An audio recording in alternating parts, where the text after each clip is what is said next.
If you missed the debate entirely, let me give you the best sampling of the ABC pro-Harris debate panel. It was 3-on-1 last night, completely 3-on-1.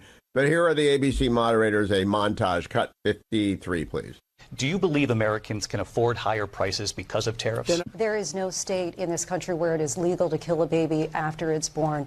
But if I could just get a yes or no, because your running mate, J.D. Vance, has said that you would veto it if it did come to your desk. Well, why did you try to kill that bill, and successfully so? That would have put thousands of additional agents and officers on the border. I just want to clarify here. You bring up Springfield, Ohio, and ABC News did reach out to the city manager there. He told us there have been no credible reports of specific claims of pets being harmed, injured, or abused by individuals within the immigrant community. I'm not taking this from television. I'm taking it from the city manager. Again, the Springfield city manager says there's no evidence of that. President Trump, as you know, the FBI says overall violent crime is actually coming down in this country. Mr. President, on January 6th, you told your supporters to march to the Capitol. You said you would be right there with them. The country and the world saw what played out at the Capitol that day, the officers coming under attack.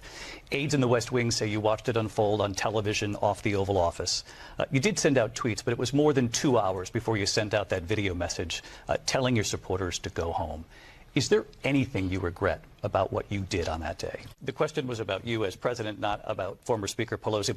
In the past couple of weeks leading up to this debate, you have said, quote, you lost by a whisker, that you, quote, didn't quite make it, that you came up a little bit short. I said that? Are you now acknowledging that you lost in 2020? No, I did watch all of these pieces of video. I didn't detect the sarcasm. Lost by a whisker. We didn't quite make it. And we should just point out here as clarification, and you know this, you and your allies, 60 cases in front of many judges, many of them Republican. No judge looked at it. And said they said no we didn't have standing. Vice President Harris, you heard the president there tonight. He said he didn't say that he lost by a whisker. So he still believes he did not lose the election that was won by President Biden and yourself. This was a post from President Trump about this upcoming election just weeks away. He said, when I win, those people who cheated, and then he lists donors, voters, election officials, he says will be prosecuted to the fullest extent of the law, which will include long-term prison sentences. One of your campaign's top lawyers responded saying, we won't let Donald Trump intimidate us. We won't let him suppress the vote. Is that what you believe he's trying to do here? President Harris, he says you hate Israel. Your time is up. Just to clarify in the question, do you believe it's in the U.S. best interest for Ukraine to win this war, yes or no? I think President Harris, have you ever met Vladimir Putin? Can you clarify tonight? Vice President Harris, quote, I didn't know she was black until a number of years ago when she happened to turn black, and now she wants to be known as black. I want to ask a bigger picture question here tonight. Why do you believe it's appropriate to weigh in on the racial identity of your opponent?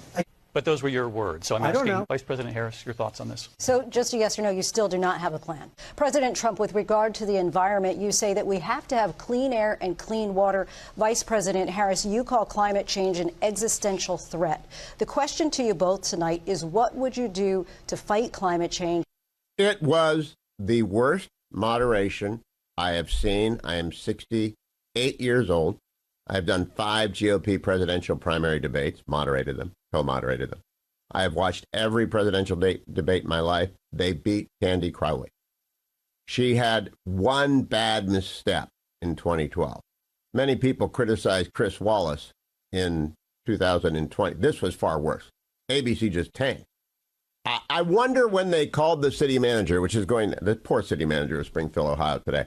They didn't, evidently he didn't share with them his July 8th letter to Sherrod Brown and Tim Scott begging for more money because between 15 and 20,000 Haitian immigrants have landed in Springfield, Ohio, a city of 58,000 in the last 3.5 years.